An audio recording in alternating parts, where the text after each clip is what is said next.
we need to see a daddy and gano. We're not cool in so. They can have one decoration. Only jelly and wounded here bear. I got up a more. Oh, yes. Then I get it jelly, see the eye. Oh, those yellow more dear man, I like your boy buying. And tell you now,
Kuno sitia kana make ifena kan ko matata.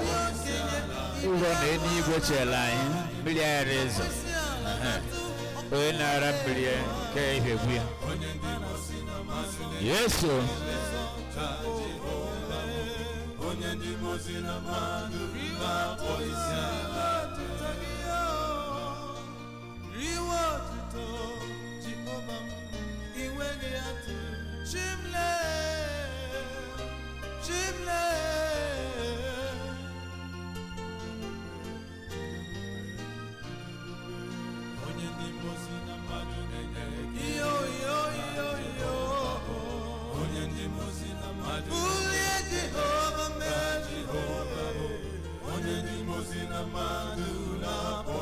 You got Bakabako. Daddy, I got a give massa.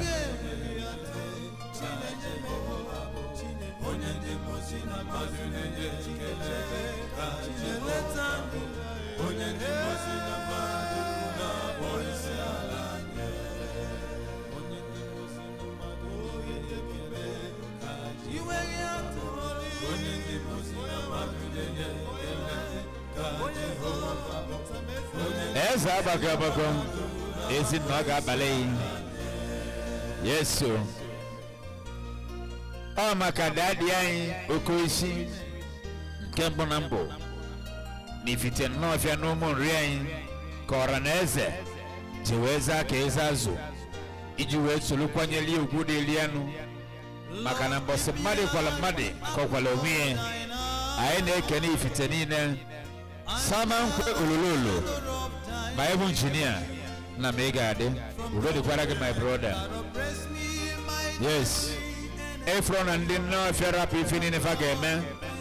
Kawe Sulukwanyelu Dadiani, Okoisi, Ukudiliano, Makanamba, Madi Kwalamadi, Kokwalomi, Ukunye Chama, Kecha Million and Noah, Ekenemo Norfenine, Norfabi Pani Danda, the Malawane.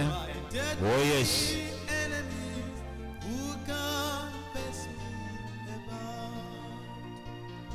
Except the Lord build the house, the labor in vain that live. Except the Lord keep the city, all the watchmen works in vain. Keep me, Lord, keep me, Lord. Hallelujah. Oh yes. I'm making a one video coverage in a fan of Tata. Baganafana Memmarine. On a Balabu Sikaino Tata. When they cannot anese. Makani Gwinage Genozo was a Mali Kopalo. On a Boko Sikaino Tata. Raplan Uposhone Monegalaga. Wena Bagalili. Nigeria Nina. Anambra State Nina, North Nina, when I call it Mackenzie, ọ tabụlụ onye ụmụ ya oke osi nke mbụ na nnọọfịa ụmụ nri anyị onye ọ ga-adịlị mma ichie eze agbakọ agbakọ dadị ọ ga-adịlị gị mma sa ezi onye nche mkpụrụ obi debe m dịka nwanyị gị Chineke sobe m n'okpuru all right gị napụta m n'ajọ ụwa chebe m pụọ n'ihe ọjọọ ezi onye nche mkpụrụ obi ma Jehova ewughị ụlọ n'efu ka ndị ọrụ dọgbuworo onwe ha ma Jehova echeghị obodo n'efu ka onye nche nọ chebe m debe m napụta m n'ajọ ụwa nke iji ụwa abụghị n'ike nke onwe o chebe m ezi onye nche mkpụrụ obi oh keep me Lord oh shield me Lord oh through the journey of life it is not an easy road keep me Lord keep me shepherd of my soul oh chebe mo ezinna debe mo ijuwa abụghị n'ike nke onwe ọ napụta m n'ajọ ụwa ka o chebe m ezi onye nche mkpụrụ obi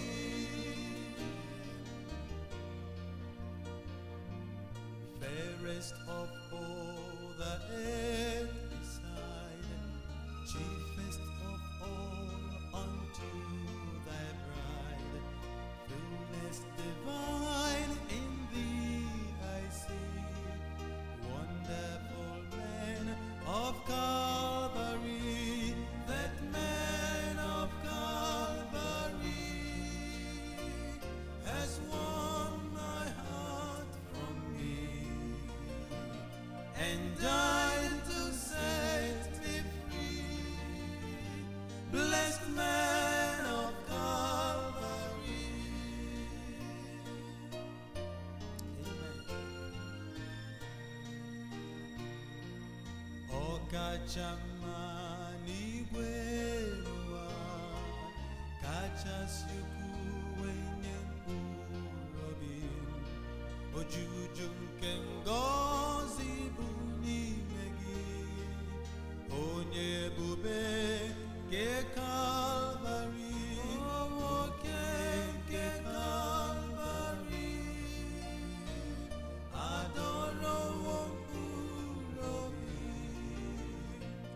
wee nwụọ ka mpụ n'ọrụ onye ngọzi Kalvarị ihe o mere m onye mmehie ndụ n'udo mee ka onye mkpọrọ pụọ n'ọrụ osi ọbara ya ka inwe nwere ndụ onye ebube nke Kalvarị ezie nwoke nke Kalvarị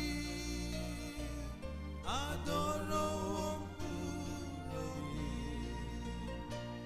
wee nwụọ ka mpụ n'ọrụ onye ngọzi Kalvarị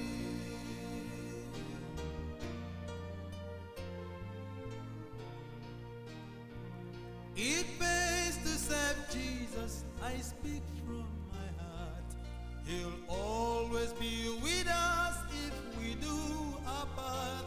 There's not in this wide world can pleasure afford. There's peace and contentment in serving the Lord. I'll love him far better than in days of yore. I'll serve him more truly than ever before. I'll do as it fits me, whatever the cost.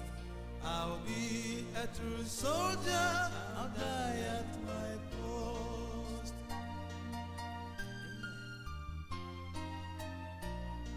Ọkama ibu nke Jizọs ezi nwanne m, ọ ga-anọnyere anyị ma ime oke anyị, ụwa apụghị.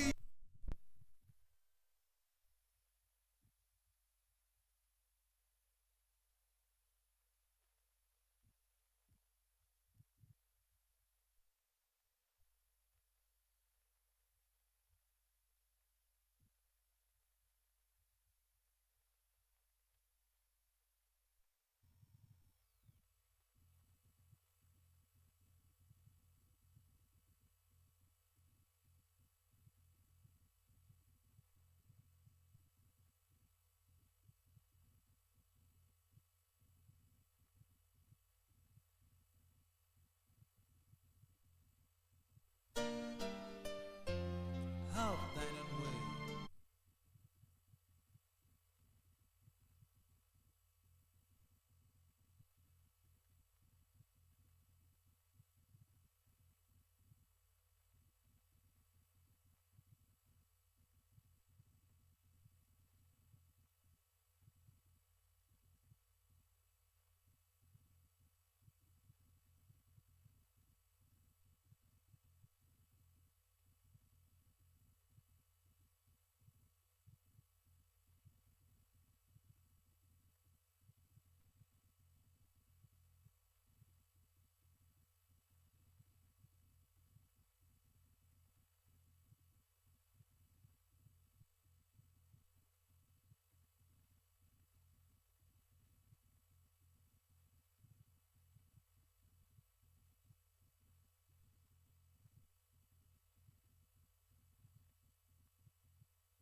All right. Savior,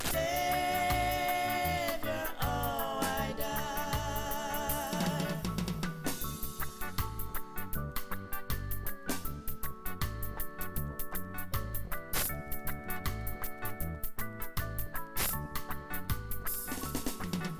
When peace like a river attendeth my ways, when sorrows like seas billows roll, whatever my lot thou hast taught me to say, it is well with my soul. It is well, it is well, it is well, it is well, it is well, it is well with my soul.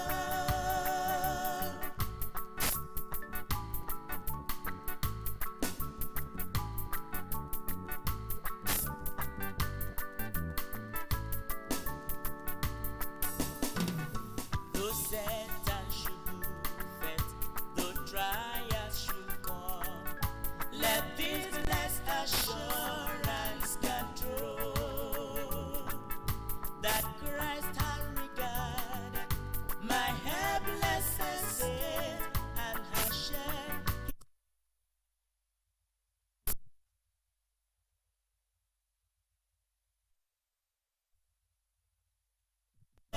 it is well with my soul.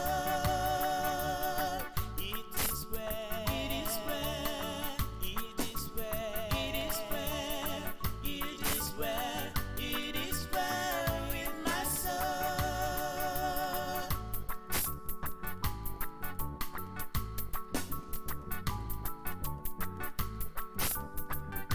All right. I am thine, O Lord. I have heard thy voice, and it told thy love to me. But I learned to rise in the arms of faith and be closer drawn to thee. Oh, draw me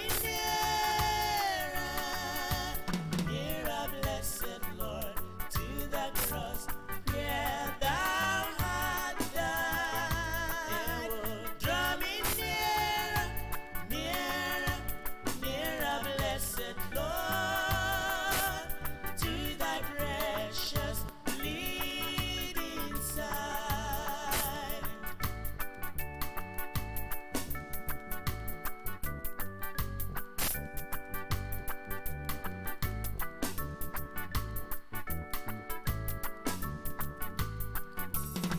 Consecrate me now to thy service, Lord, by the power of grace divine. May my soul look up Yes. with the steadfast love, Ebiko. and my will be Ofelanye yota na nyabe ezinna. nearer. Draw me Oko isi kebai. nearer, Ana fe bulutie. Na mbala bie. Eba gari wesi adadi cheje gi nkoma. Nwoko ma ni lulesi olu n'ụwa. Chineke wesi anwa mo bia ka izulike maka ndogbu nke ụwa. Oko si nnọbịa. Anyị sịrị gị nnọọ na mbala be gị. Ebe anyị gara wesi gị daa dị iche ije gị nke ọma. N'ihi na ịlụrụ ezi ọrụ n'ụwa. Chineke wee sị gị nwa m bịa ka ije zuru ike. Oke isi anyị sị gị nnọọ.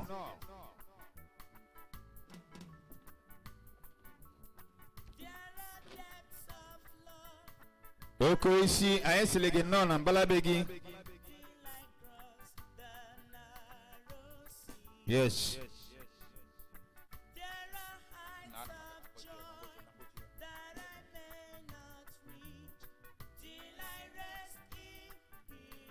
All right.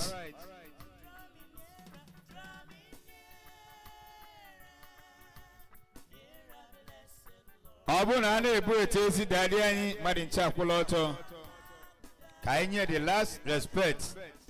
Masia daddy, Jagin Koma. Ota below Nyomia. Ukoshin Novia, Ebuletegia and Balabia. Eben Dinso Gatibetia daddy, Jagin Koma. Wokema, man of peace, na Novia. Na esegin no, na Balabegi.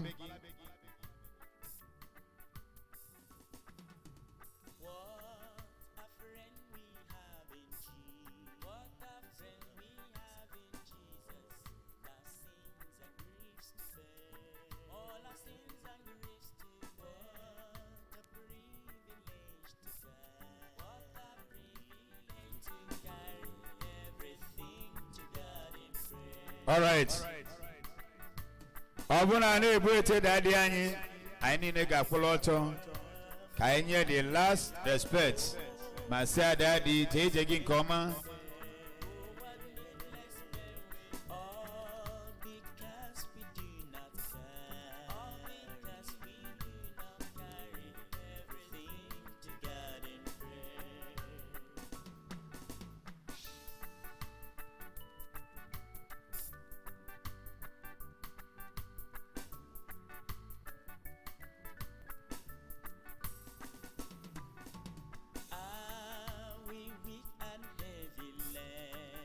Oh yes, Daddy, I ain't selling no. Nambala begging, Abendinso, Gade Sigi Jagin Koma, Mukoma, Otabulonio Mea, Man of Peace, Nanofia Umundre, Uko Sisi, Nofi Umuriain, Daddy, I say no. Muko Mudo, Orapugo Wena Bagalili. Nofia nine, Jikoka nine, Anambra nine, wene rojo, Makesi daddy, Nora Puguain, Ibo, Nebe Makoko isi, Nobe man of peace. Daddy Anyesigi no, Nambala Begitata. Ebendinso, Garewe Felegaki Bazu, Umi Colobian Nofia Nebe, Loko isi Arapugo, Manajiki and Weta, Onyagadi Koko isi. Na bande ba na ekwe de ka Chineke si be ekwe ekene mono Mwayo. Yes.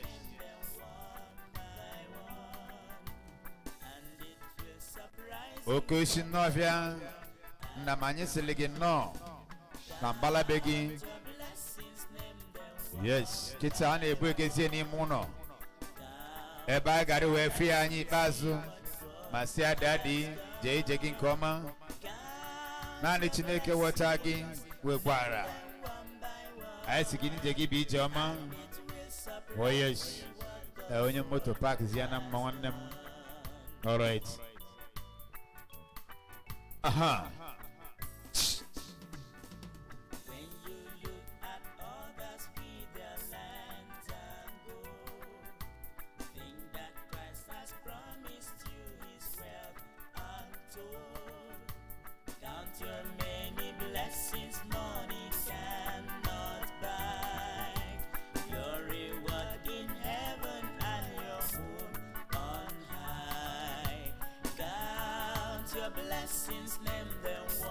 Yes, sir. Cut your blessing. Jehovah na kage kaino. Count your blessings, name them one by one. Abukwa na ebo egesie daddy anyi anya chobe mmadụ n'ime ụlọ biko nụ. Gaa na ụkọchukwu abịa wee nye anyị ntụziaka etu anyị ga-esi wee ba wee fụ daddy ma si anyị eji nke ọma. All right. I na li kenekwa youth ifite nofia dị na-eme mmarinne edozi ebe daddy anyị ga-anọ wee jezulike asị m udo dị l'ụnụ. Oh yes. Biko ọ bụ na ebe ga-esi enye anyị achọbere mmadụ n'ime ụlọ biko nụ gaa na ụkọchukwu anyị abịanye anyị ntụziaka anyị wee banyewe ekene m ụnụ.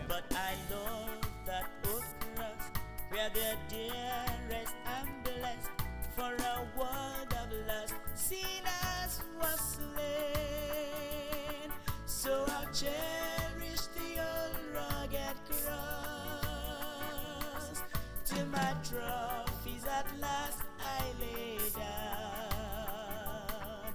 I will cling to the old rugged cross and exchange it someday for a crown.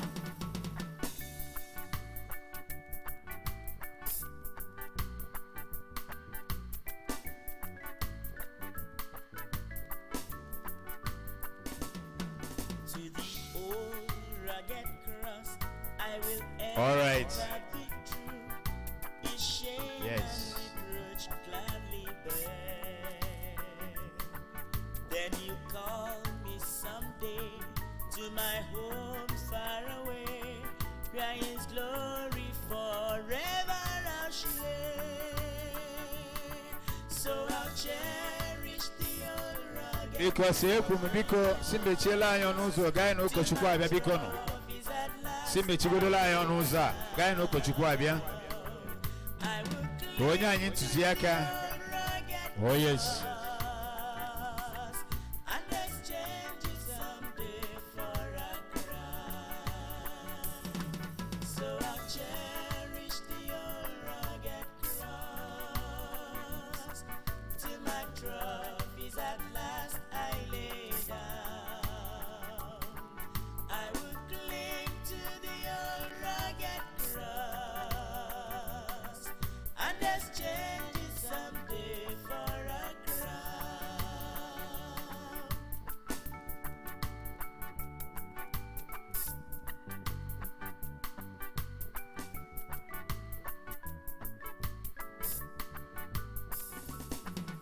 Standing on the promises of Christ, my King, through eternal ages, let His praises ring. Glory in the highest, I will shout and sing, standing on the promises of God. Standing,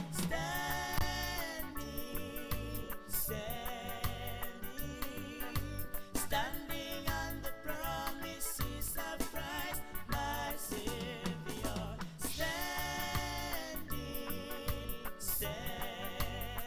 Standing, I am standing on the promises of God.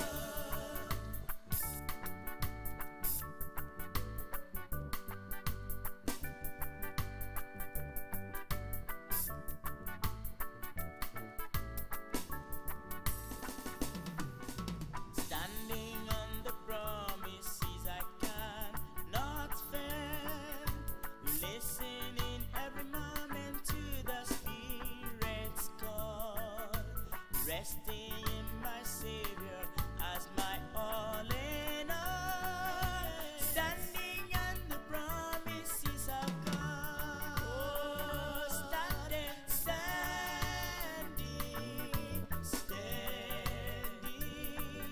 standing on the promises of Christ, my Savior.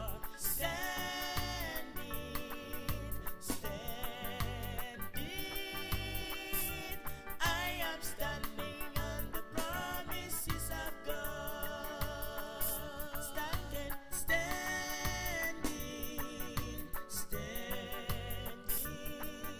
standing on the promises of Christ, my Savior.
changes not. Oh yes.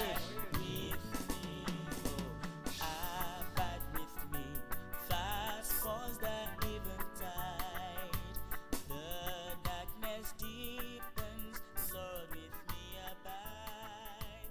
When other helpers fail and comforts flee, help of the helpless, oh, abide with me.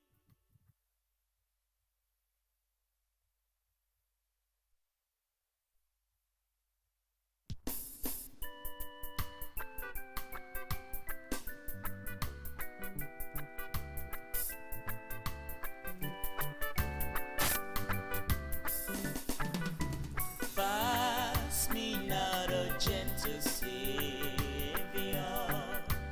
Hear my humble cry. While others thou art calling, do not pass me by. Savior, Savior, hear my humble cry. My humble cry. While on others thou art calling, do not pass me by.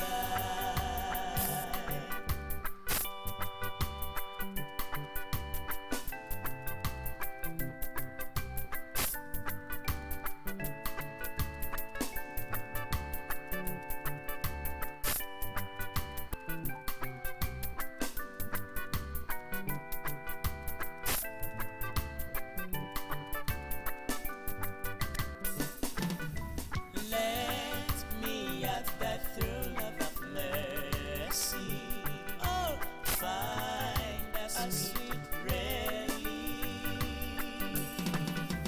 Kneeling there in deep contrition,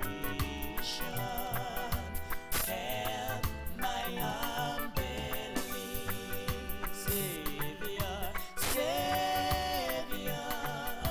Savior, Savior, hear my humble cry. My humble cry.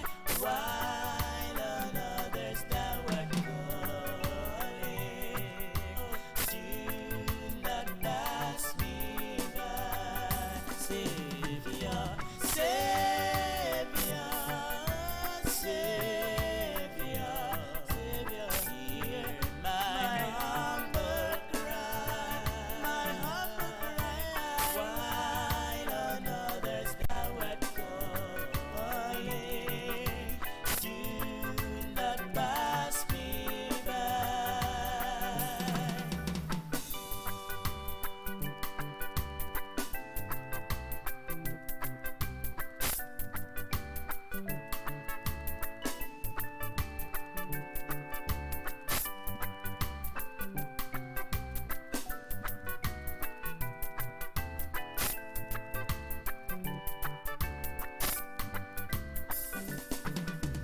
Jesus, my Lord, my God, my all, hear me, blessed Savior, when I call. Hear me, and from thy dwelling place, pour down the riches of thy grace. Jesus, my Lord, I thee adore, who made me love thee more and more. Jesus, my Lord, I thee adore, who made me. I ain't never have central vigilanted Enugu Kukababata. I should no. Macaroni and Subu Kuchi Dio. Na central Enugu Kwabalutego. I should no. Makawa Kamoto be yo, Saka Marivan. Yes, I go. Central vigilanted Enugu Kumu Rain. Fabaluta, I should no. And how extol thy matchless fame, the glorious beauty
Jesus thing which above, where Christ is, sitting at the right hand of God. Set your mind on things above, not on things on earth. For that is where you belong. Oh God, help us. That will focus our mind on you. Ị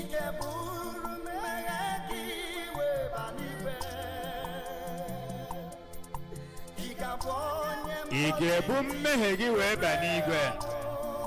Ị ga-abụ onye mkpọchi ntị wee ruo n'ọnwụ.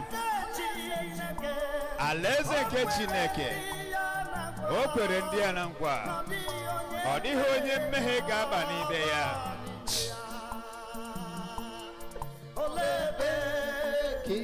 Kedu ebe ị ga-anọ ma ị nwụrụ?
Let me go, for the day breaks.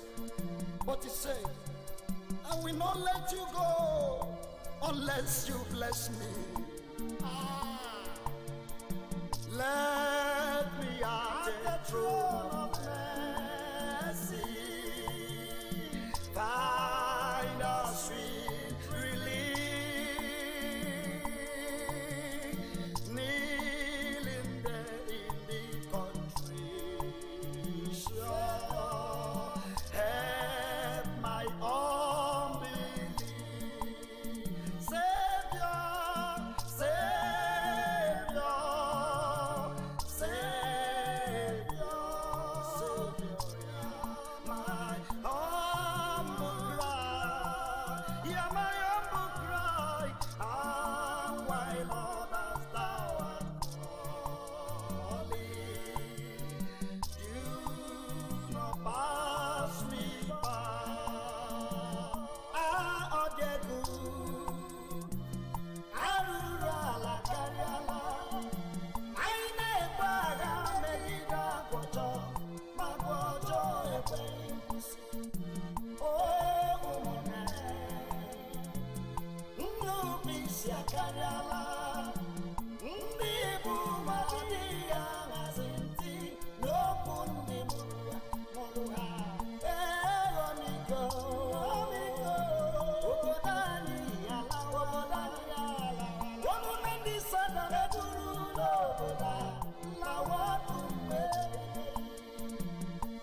arọ dị egwu, ya ruru ala karịa ala.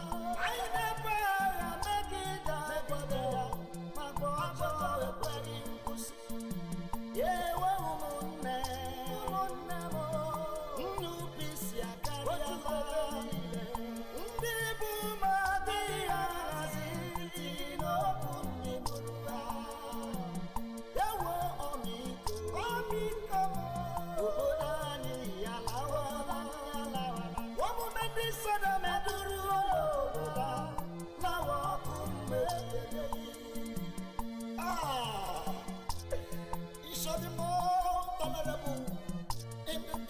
Sodom and Gomorrah, than these days when the wrath of God shall be poured on this generation.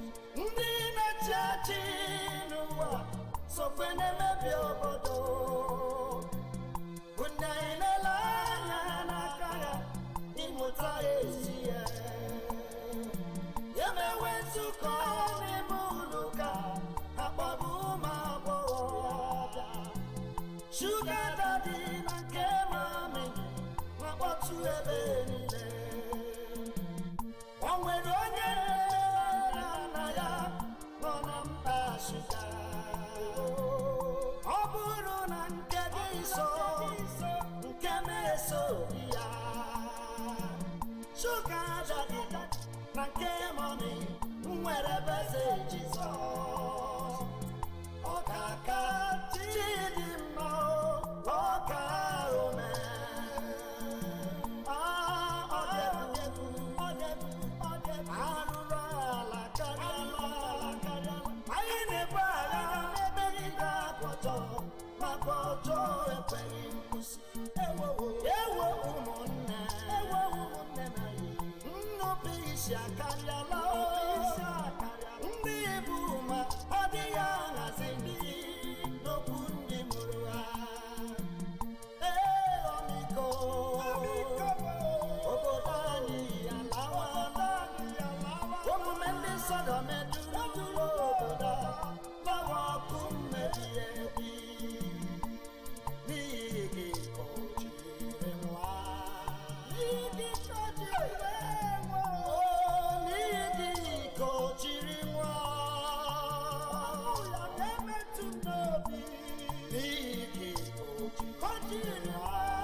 Who shall believe this report?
makolam. Itabu wanina, abu iye jamu Nwachukwu. Monye munye mo, nanye numo, oge makola. Ewo, oge makola mo, oge makola mo. Onye munye mo, nanye numo, oge makola. Ewo, oge makola mo, oge makola mo. Onye munye mo, nanye numo, oge makola. For his anger is but for a moment. His favor is for life. Weeping may endure for a night, but joy comes in the morning. Oh God.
Disciples of all nations, baptizing them in the name of the Father, and of the Son, and of the Holy Spirit.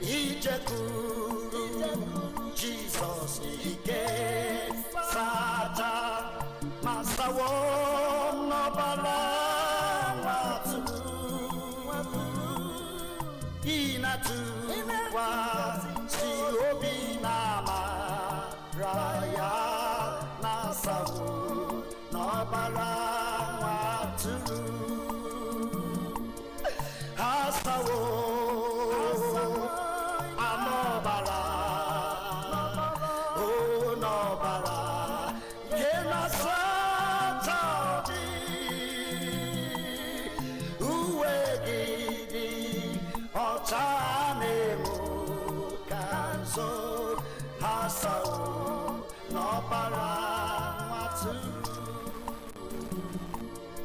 Come now and let us reason together, says the Lord. Though your sins are like scarlet, they shall be white as snow. Though they are red like crimson, they shall be as wool. If you are willing and obedient, you shall eat the good of the land, says the Lord. Have you been to Jesus? For the cleansing blood? Are you washed in the blood of the Lamb?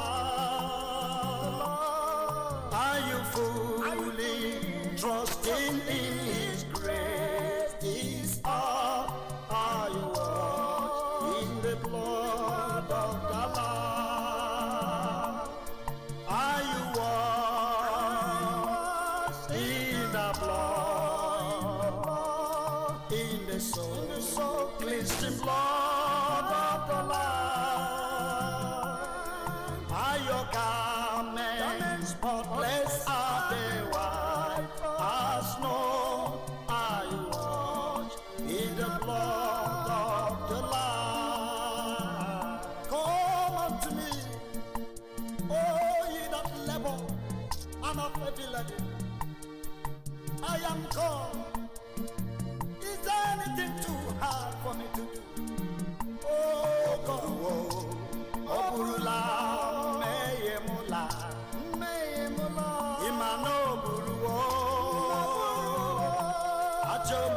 la Aniekwe, obesi na kuimia, otuto dirahaya, oburulo memola, tonuya, oburulo memola, imano oburulo, ajo memla Aniekwe, obesi na kuimia, otuto dirahaya, oburulo memola, tonuya. Surely has borne our grief and carry our sorrows, yet we esteem him stricken, smitten by God and afflicted. Oburula memola, mano buruo, ajomu memla Aniekwe, obesie na uya, otuto dirahaya, oburula memola, tonuya. He has broken every fetter. He has broken every fetter. He has broken every fetter.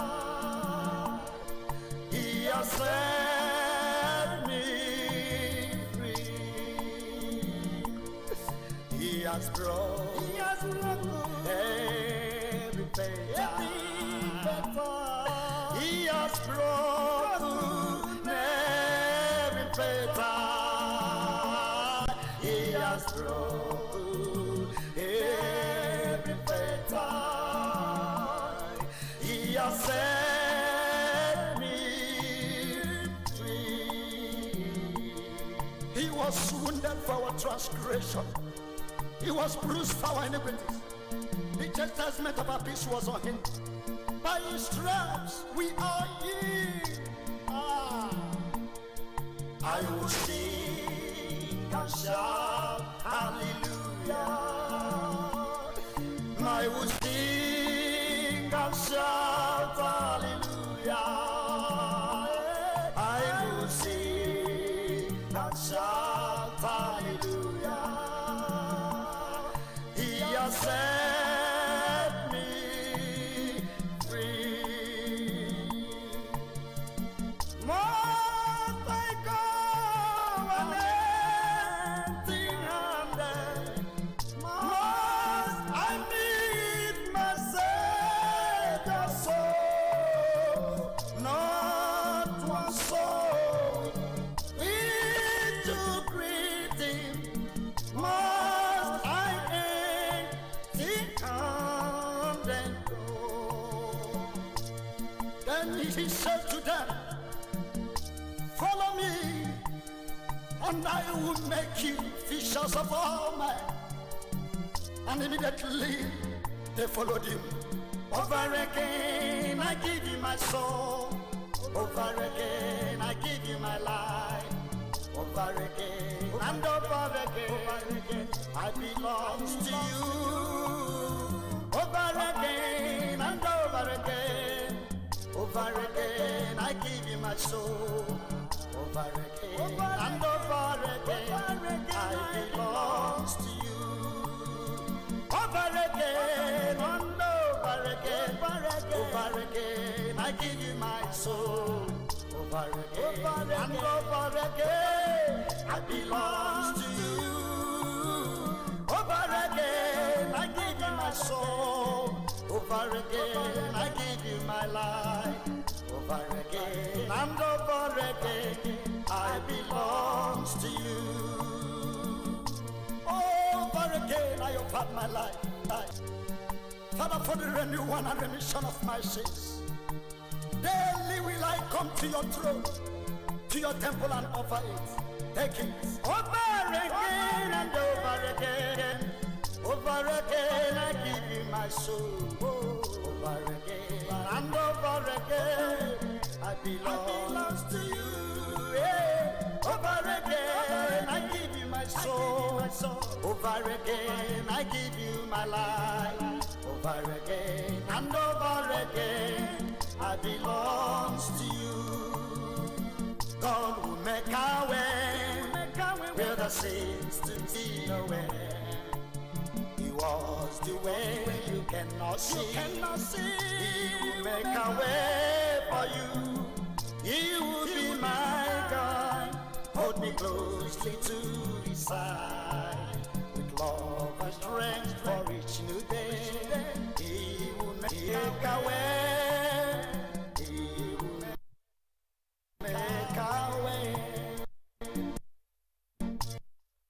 Oh, says the Lord, who makes a way in the sea and a path through the mighty waters, who brings forth the chariot and horses, the armies, the power, they shall lie down together. They shall not rise. They are extinguished. They are quenched like the wick. Oh God, the glory. Oh, make our way where there seems to be no way. He was the way you cannot see. He will make a way for you. He will be my God. Hold me closely to his side. With love and strength for each new day. He will make a way. He will make a way.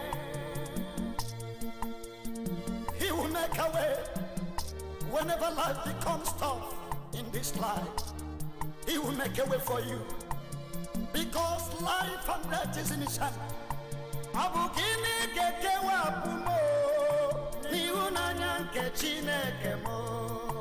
Abugini keke wapumo, ni unanya nke Chineke mo. Chineke kwekwala, kamburu onye gabaso sondo, mamberu na lezeri, machomo.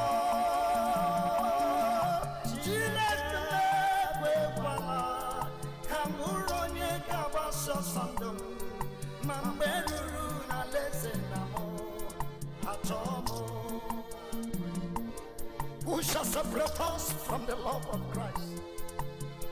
Shall tribulation or distress or persecution or famine? Nothing shall separate us, as it is written. Abugini keke wapumo, ni unanya nke Chineke mo. Obueko keke wapumo, ni unanya nke Chineke mo. Obumwani keke wapumo, ni unanya nke Chineke mo. Obaku keke wapumo, ni unanya nke Chineke mo. Chineke kwekwala, kamburu onye gabaso sondo, mamberuru na leze namo. Machomo, Chineke kwekwala, kamburu onye gabaso sondo, mamberuru na leze namo. Machomo. I know that I can make it. I know that I can stand. No matter what may come my way, my life is in your hand. I know that I can make it. I know that I can stand. No matter what may come my way, my life is in your hand. Nothing shall stop me by enemies. I am unstoppable in Jesus' name. I know that I can make it. I know that I can stand. No matter what may come my way, my life is in your hand.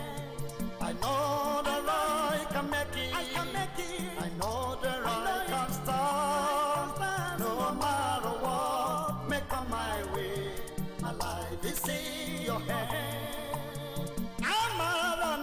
Amara, come on, Chineke. n'elu amara ka mmoku gị Chineke amara n'elu amara ka mmoku gị Chineke amara n'elu amara ka mmoku gị Chineke amara n'elu amara ka mmoku gị Chineke amara n'elu amara ka mmoku gị Chineke amara n'elu amara ka mmoku gị Chineke amara n'elu amara ka mmoku gị Chineke. Finally, brethren, farewell. Be complete and be of good comfort. The grace of the Lord Jesus Christ and the love of Christ and the dominion of the Spirit be with you all. There is a home, there is fairer than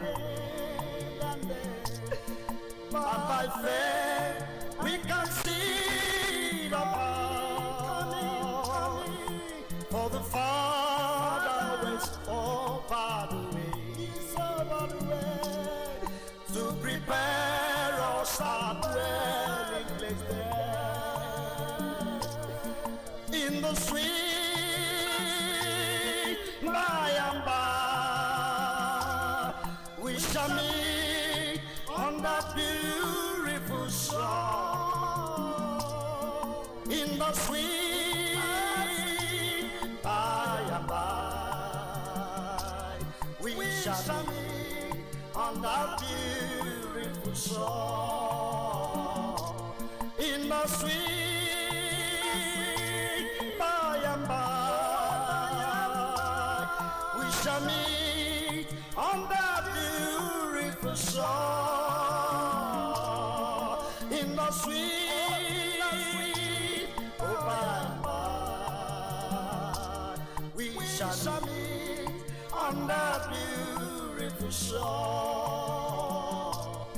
And there is coming the day of the Lord. And there is coming by faith. I can see so soon, coming very soon. For the soul that sinners shall die, and the righteous shall see over in the sweet by and by, we shall meet on that beautiful shore. In the sweet by and by, we shall meet on that beautiful shore. In the sweet by and by, we shall meet on that beautiful shore. In the sweet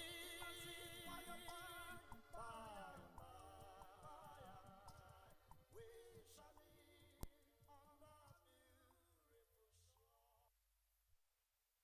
we shall meet on that beautiful shore. Behold, I come quickly, says the Lord, and my reward is with me, to give to every man according to his work shall be. Oh, he cometh. Otubochi onye nwe ga-abịa, otubochi ebere agaghị adị, dị mmehie a ga-eti ya aka n'obi. Otubochi onye nwe ga-abịa, ebere agaghị adị, dị mmehie a ga-eti ya aka n'obi. N'asị lee ihe m mere onwe, ya wewe lee ihe m mere onwe, lee ihe m mere onwe, a ga-eti ya aka n'obi. N'asị lee ihe m mere onwe,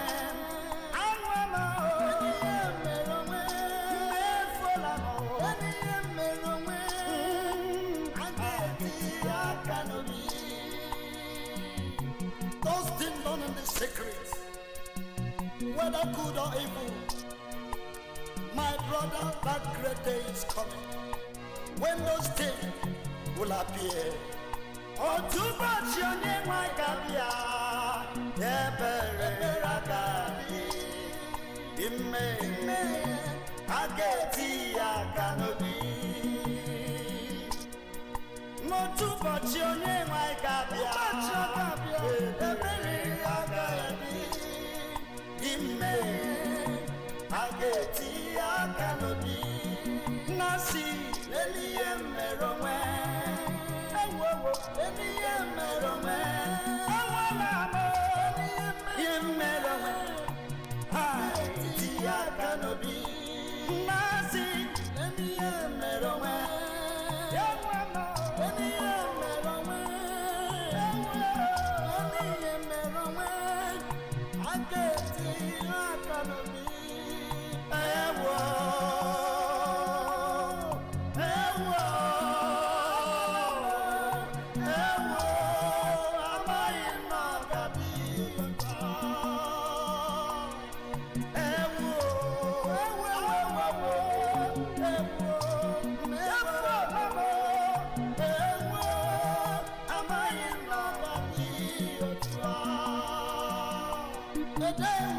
Merciful God shall no longer be merciful. He shall appear in a cloud, and those who died in the Lord shall rise first, and we will be changed to join him in the cloud.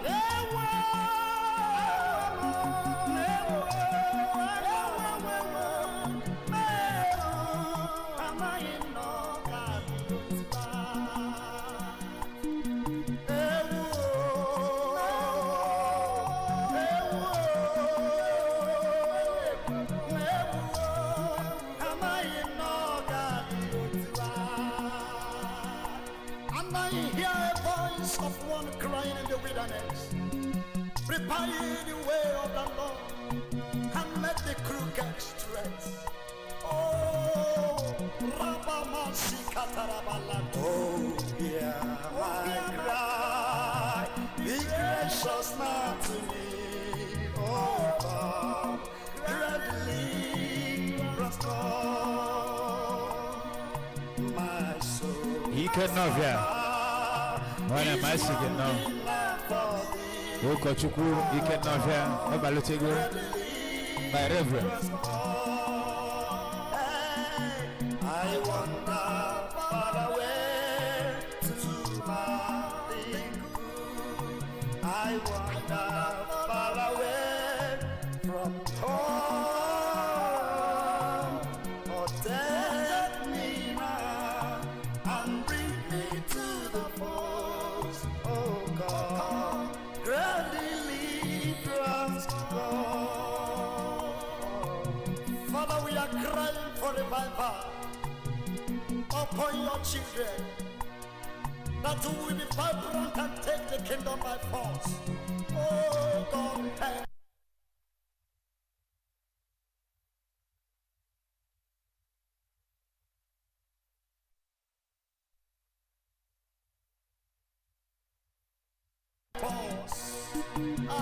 there's no other friend like the lonely Jesus. No, not one. No, not one. No friend like him. He's so high. No, not one.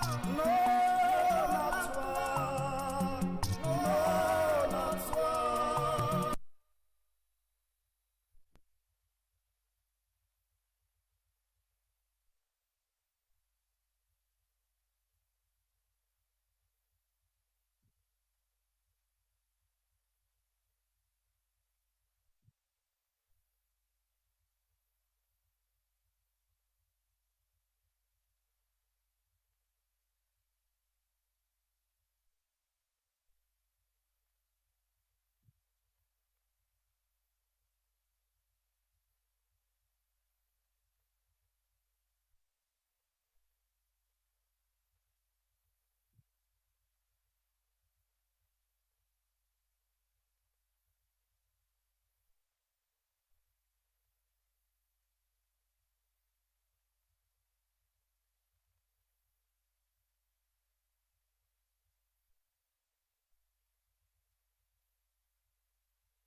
Onye nganga.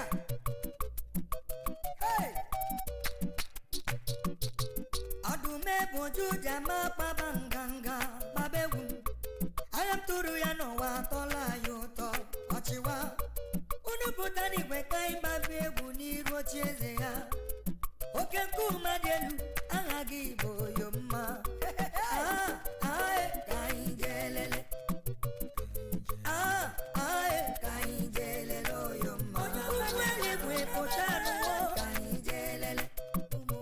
Kanyitoanga chineke kainjelele oyoma. Makome wia ukukwe nengi na kainjelele. Olori elorenyi. Mwada kainjelele oyoma. Imano wego nye yiri ya chacha. Tukobe onye yiri ya chacha. Okwonoria. Oh yes. Anyị ga na-arịkwa n'nkwarebe ịgbaraba na chọọchị maka na nwa obere oge anyị agbaraba ụlọ ụka jee mee ofe nru ọgwa na ịka asara bụ ike awụrụ arụ kabakwa arụ ji ekwado ọsịsọ maka nwa obere oge anyị agaba ụlọ ụka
adịghị ụmụ ga-ekele gị chiọma chukwu aka m dị n'elu ụmụ ga-ekele gị chiọma o nwere ihe siri ike dị gị ekele gị chiọma aka kpatụrụ mbọ ya tụ ebere gị mee ka ọkwa gị bụ jakara aga ụmụ ga-ekele gị chiọma chebụ ya gadịrị gị ụmụ ga-ekele gị chukwu ọma dị n'igwe chebụ nara oche onye nwanyị nọnyelu unu onye nwanyị nọnyelu unu biko anyị aga ka anyị mepee ebe papa nọ ka enwe ike nwe ndị chọọ ịfụ ya ma ọ bụ ndị chọọ ikpu ya akwa ka emee ya ngwa ngwa tupu agaba na chọọchị ebe a ga-efe ofufe.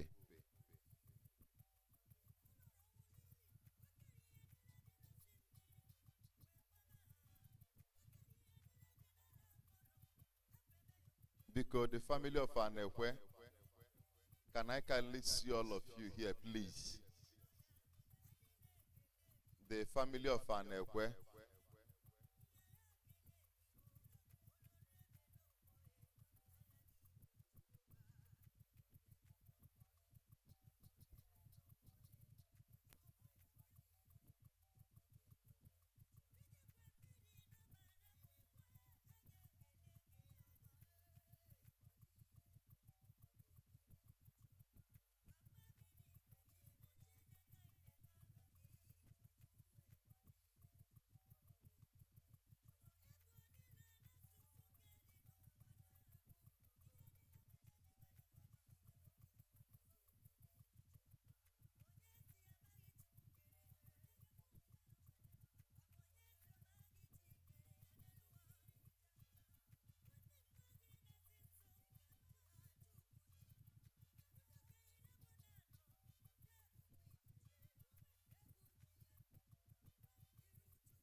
Bemelea nyano sisi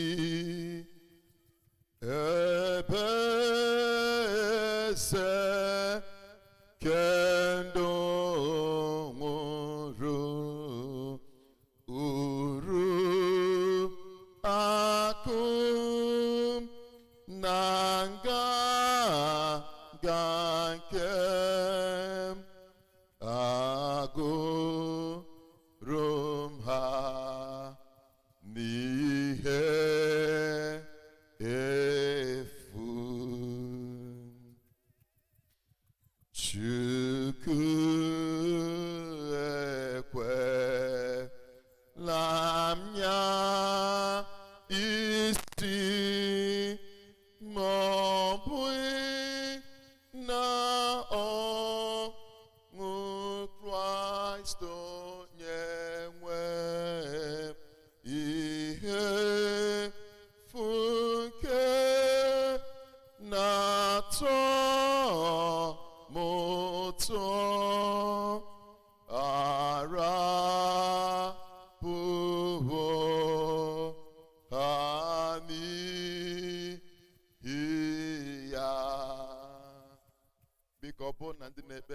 Emesigo, Mbenabo stanzas 3. Let the family of Aniekwe come closer for us to open the casket that people may be able to see our beloved father. Thank you. Stanzas 3. Lesitena roya nile. Aniekwe family, are they ready? Data of the way she okume obu ese vima otua ma oani lepu runke osu inye ya onyinye ihu n'anya dị ukwuu otu a kwesịrị inwe ndụ niile.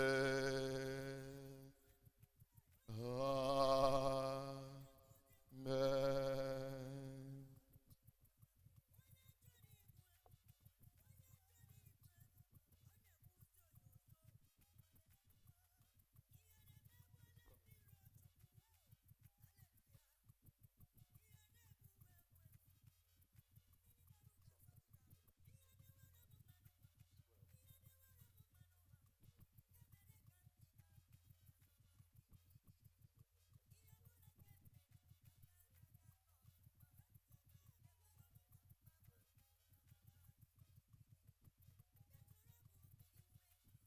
The Lord be with you. Can we pray? Let us pray, please. Ekpere nke Onyenwe anyị, Nna anyị nke bi n'eluigwe, ka aha gị dị nsọ, ka alaeze gị bịa, ka eme ihe ị na-achọ, dịka esi eme ya n'eluigwe, ka emekwa ya otu a n'ụwa. Nye anyị nri taa nke ga-ezuru anyị ụbọchị taa. Gbaghara anyị ihe ọjọọ niile anyị mere, dịka anyị onwe anyị si gbara n'imere anyị ihe ọjọọ.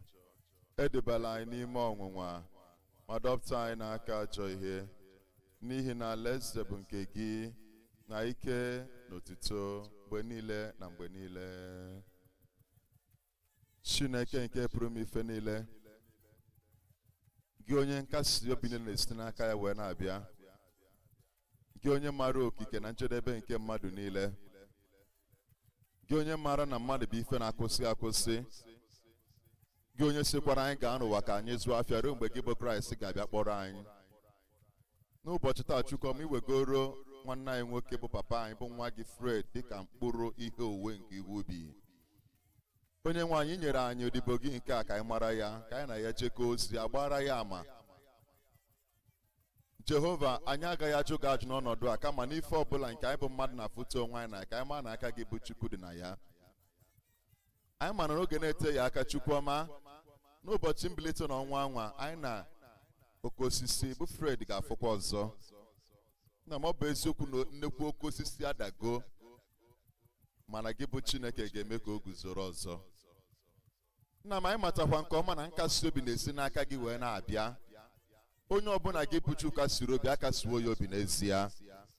Chukwu ọma, biko bịa kasie ezinụlọ obi, kasie ụmụ papa Fred obi, kasie ụmụnne ya obi, kasikwa ezinụlọ be ndị be a na-ekwe niile obi. Karịsịa Jehova, elozikwa na nkasi obi nye chọọchị nsọ gị, na ọkwa mmadụ pụnarịla anyị, mana anyị agaghị agba gị n'iru, anyị agaghịkwa ajụ gị ajụjụ.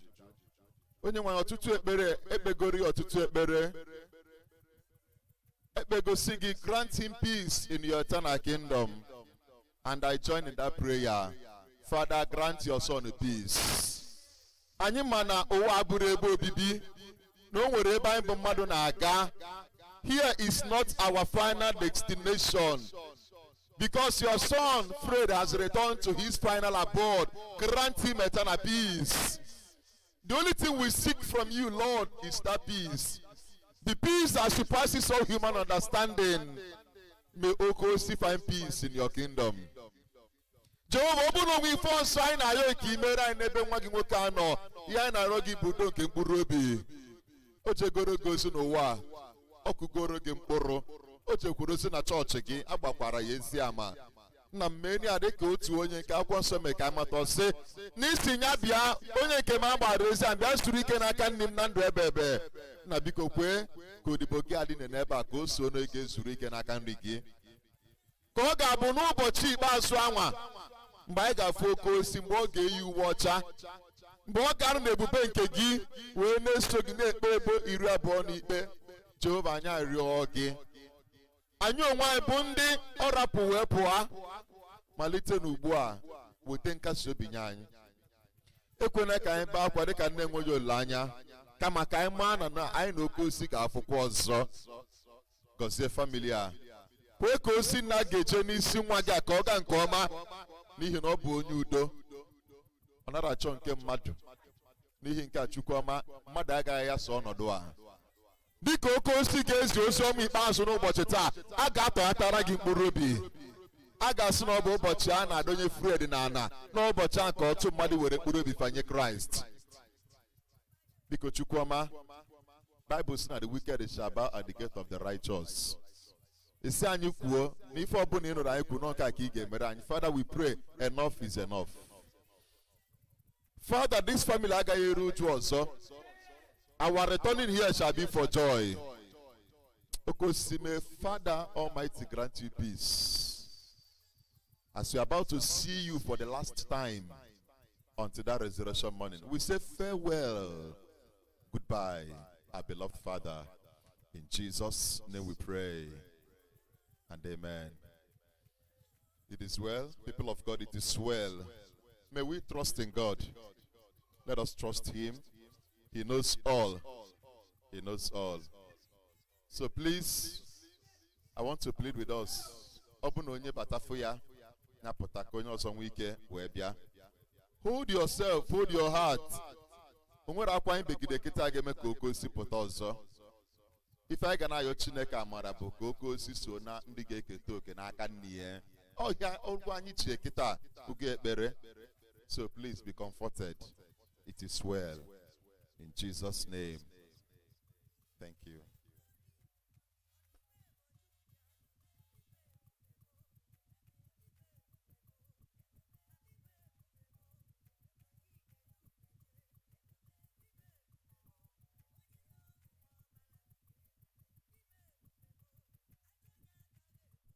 Alright, biko na anụ ga-efu onye isi anyị kwuru. Onye banye biko na ọpụtaba na biko na anyị nwere much time. Biko onye banye ifelu papa anyị aka ikpeazụ ịbịa wele oche biko anyị nwere much time. Onye isi anyị egwugwu anyị nwere much time biko nụ. Biko onye banye nya pụta nụ biko na nnala onye isi ọda biko nụ. Anyị nwere much time to stay. Biko onye banye ọpụta n'ilo. Central anyị ọnọzikwa nso. Okay, Enugu Central. Anyị kene unu. Okichie isi unu nọ nọ. Okichie. Daddy, welcome. Biko anyị nwere na much time to stay biko nụ. Onye banye biko onye apụta nụ ka anyị banye n'ife ọzọ etu onye isi anyị si wee kwu. Biko onye banye nya pụtara na anyị nwere much time biko nụ.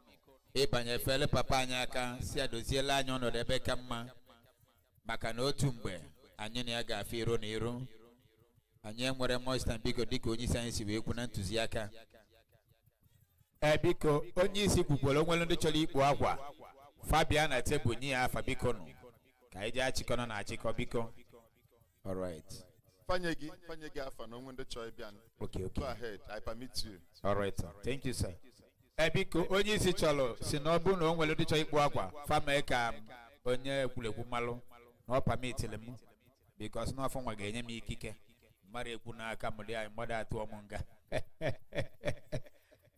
ejimeze obi na me gade biko onwe no chori igbo akwa fema ka onye egwu mal biko no na nna m kwunye information eza agbago ay kenu masie no maka ni igwe ndị ejije n'ụzụ bọsị mmadụ kwala mmadụ kọkwala onwe ya uko onye ji ama ka eji amelie n'ụwa oke osisi n'ọfịa niile na ebe Nigeria na ebe Anambra na ebe biko onwekwa ndị chọrọ ịbanye fa banyebe onwe ndị chọrọ ikpu akwa fa mee ka mmalụ biko nụ ka anyị mee nụ nke a ngwa ngwa na time adịrọ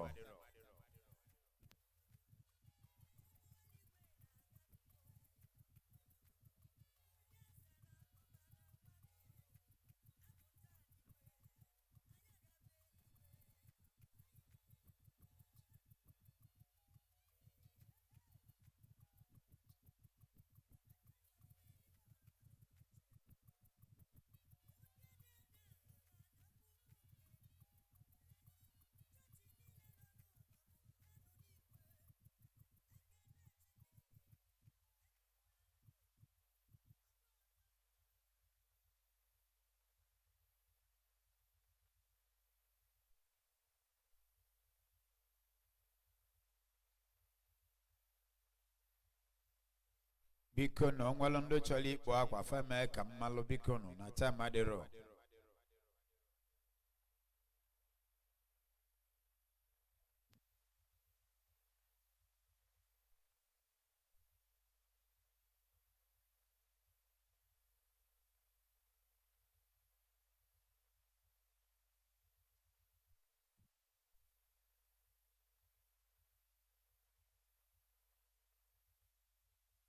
biko abịa n'uju ndị ọlụ na-abịago fa chọrọ ịbaje fudadi kedu ebe ọbịa n'uju nọ na ndị ọlụ from Ilori fa agbaletego biko ka ime ngwa ngwa bịa lidi efa ka fa baje fudadi anyị ma si adadi je nke ọma kedu ọbịa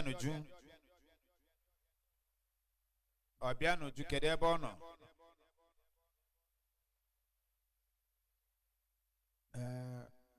just banyana opụtazi okay na n'azụ gị yes ọbịa n'uju na ndị ọlụfa babago ka fa jefu dadi ma si eje nke ọma anyị si unu nnọnụ udo dịla unu biko nwekwalụ ndị ọzọ chọrọ ịba na biko na-eme ka anyị malụ ngwa ngwa ejebela oke mechie akpati ebukwere ebe onwezigbo chọrọ ịba n'ime ụlọ afọ gaa na anya akasịa ụka bata anyị dobe dadi ebe ọ ya nọ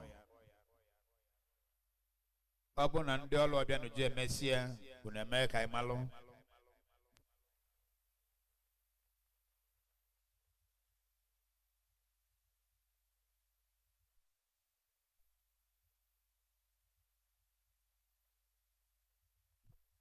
Abụ 145 Abụ 145 Ala dị mara mma karịa ihe ala dị mara mma karịa ihe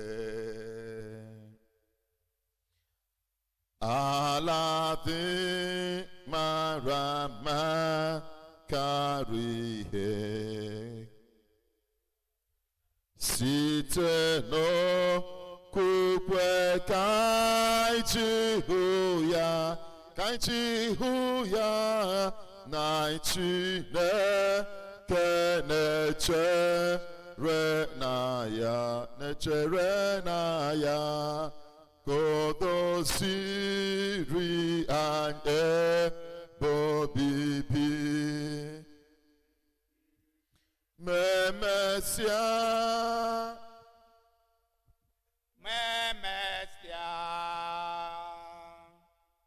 I gezu kanala omahu Memesia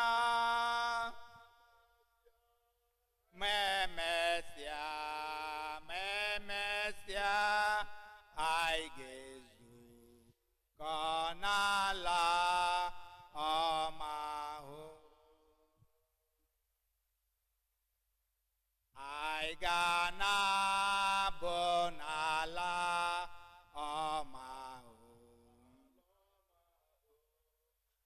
abụtọ nke dị ngọzi ma anyị ga-apụ n'ihe mwụta dum ghara isi ude n'izu ike ma emesịa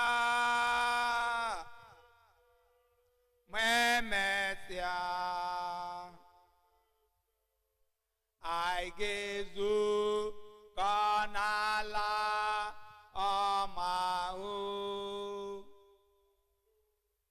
ma emesịa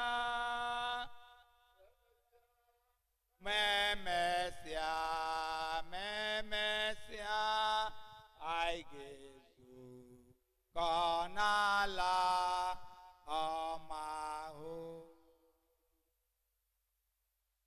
ọ bụ ezi na nke bi n'elu ka anyị ga-enye otuto kwesịrị ya n'ihi onyinye ịhụnanya ya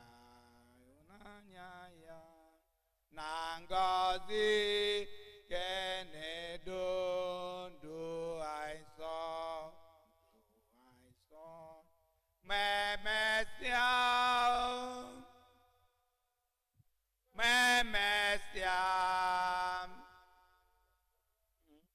anyị ga-ezukọ n'ala ọma ahụ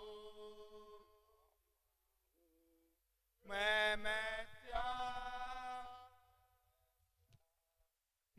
emesịa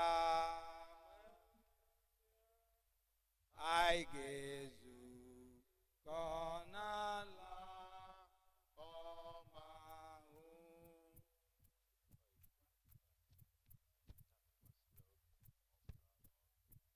Na-atụkwasị ya obi ma ọ bụ na-anọ ọdụ. Abụ 185. Abụ 180. Na-atụkwasị ya obi,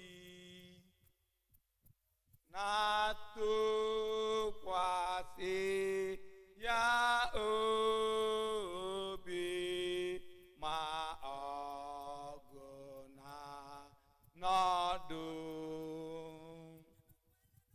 ị ga-abụ onye mmeri. Chukwu ga-alụrụ gị. Kwere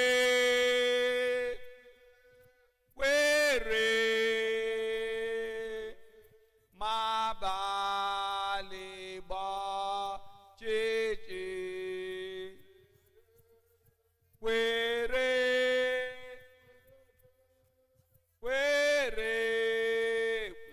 ya, chi ọbụbọ dị nso.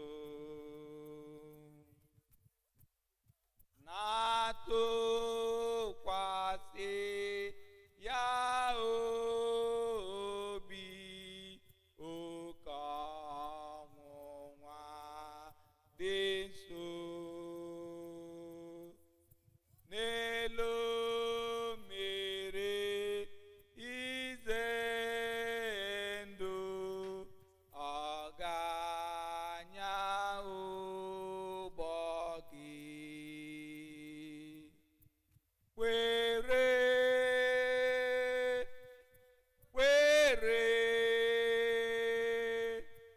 ma abalị gbọchịchị. Kwere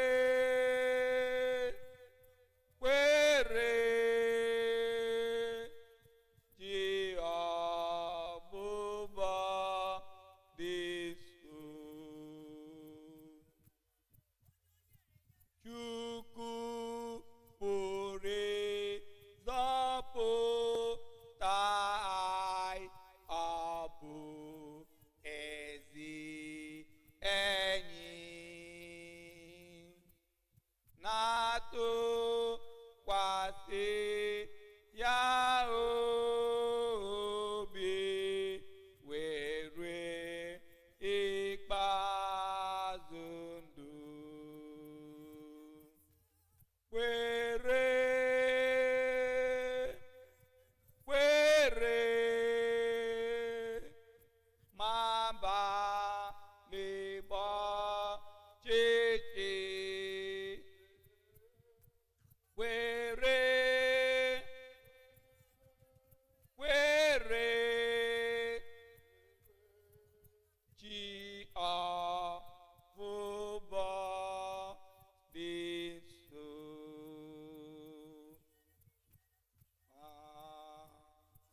biko a ga-ebu arụ papa gabasịa na chọọchị ebe a ga-akara ya ụka ikpeazụ.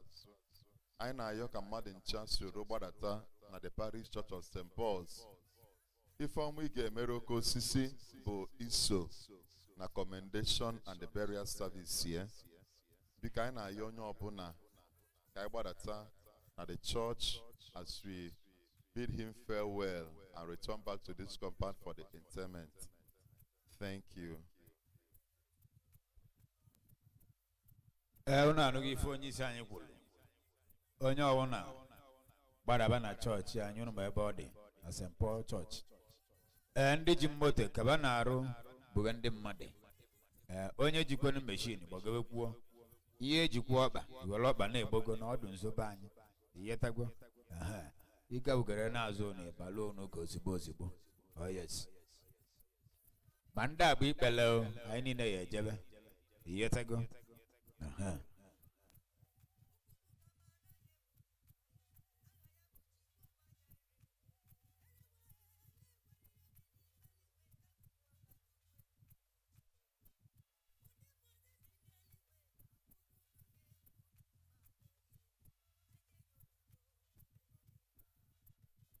Akwadobego ka anyị gaba n'ụlọ ụka dịka esi wee kwu.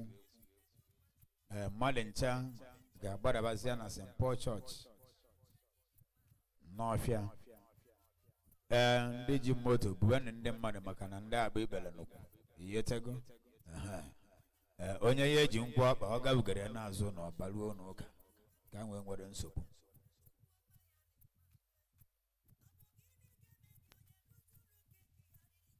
Anyị na-ali ekenekwali ụmụ ikolobịa anyị fa na-eme mmarụ nne. Kemgbe ụtụtụ kemgbe nya ka fanọva na-atụ alụ ka ọnọdụ tata ya esi ka nke ọma. Anyị sịrị ụmụ ikolobịa anyị ekene dịla ụnụ maka ọ na-aga akpọ nne ifunuzo akpọ n'abalị ụnụ na-aza. Udo dịla ụnụ. Kịta anyị agbadawago n'ụlọ ụka ka anyị jesi oke isi jee nke ọma. Ụkọ dadi m mgbe jee kunu bata nna m ukwu.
Ụbọchị na-abịa mgbe ndị niile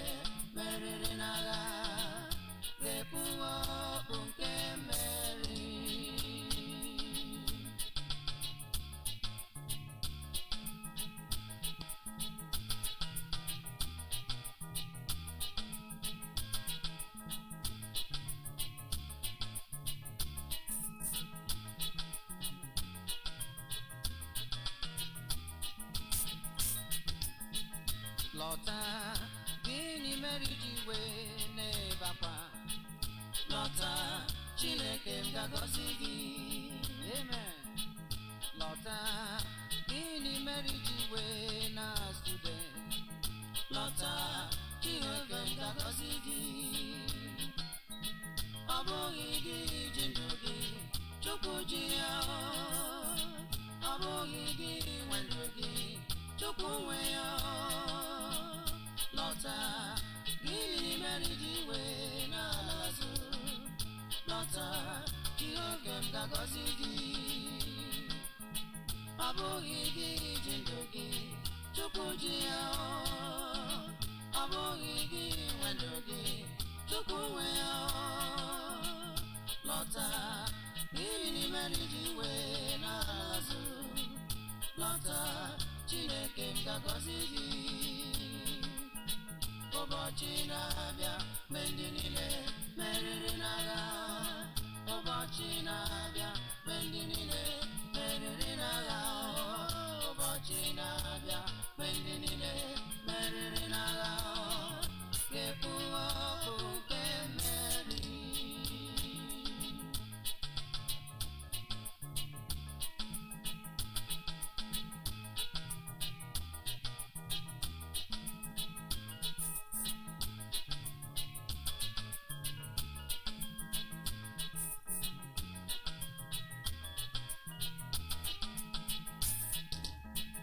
O nwere ndị na-achọ Jizọs o nwere ndị na-achọ Jizọs o nwere ndị na-achọ Jizọs ma obi ha dị anya ebe ọ nọ o nwere ndị na-achọ Jizọs o nwere ndị na-achọ Jizọs o nwere ndị na-achọ Jizọs ma obi ha dị anya ebe ọ nọ